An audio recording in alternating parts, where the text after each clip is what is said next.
আপনি কিছু পেয়েছেন?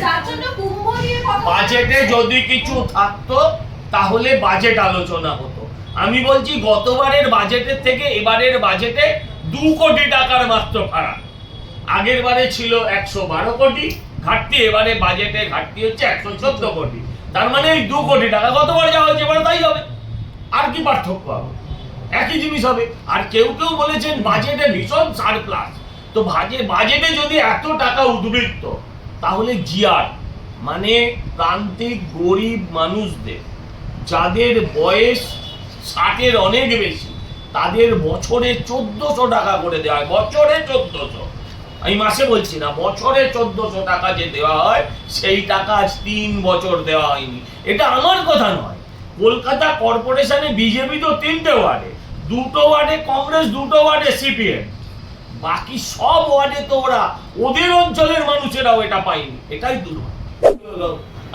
আমরা একজন মাননীয় সদস্য এখানে দাঁড়িয়ে বলেছেন কুম্ভের জল দূষিত। যিনি বলবেন দূষিত, প্রমাণ করার দায়ও তার।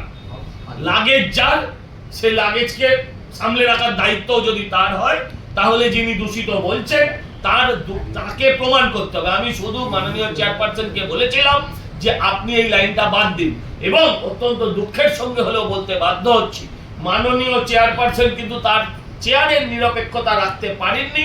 অন্যরা যদি এক লাইনও এদিক ওদিক বলে, তাহলে তাকে বারবার বলেছেন বাজেটের মধ্যে বলো, কিন্তু কেউ কেউ টানা কুম্ভ মেলা করে গেছেন, কুম্ভ কুম্ভ কুম্ভ করে গেছেন। হ্যাঁ, কিন্তু একবারের জন্য তাদের থামান।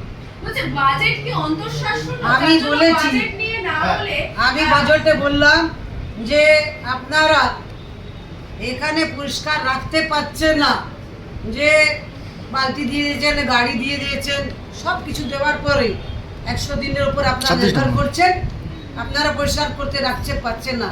আপনি যান কুম্ভে, যে সারা দিন সারা রাত যে পরিষ্কার রাখছে, ওখানে দেখে আসুন। আর কলকাতা শহরকে পরিষ্কার করুন, কলকাতা শহরকে সিটি অফ জয় করুন।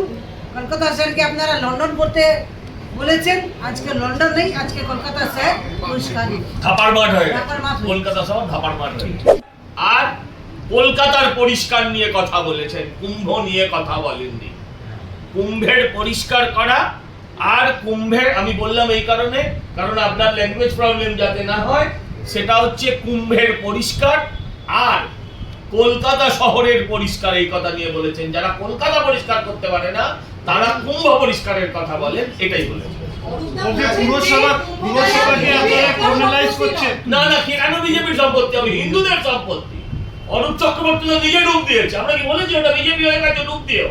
কিন্তু ওর যে সব পাপ যায়নি সেটা এখন বুঝতে পারলাম। ওনার যে সমস্ত পাপ ধুয়ে যায়নি এটা কিন্তু বোঝা গেছে।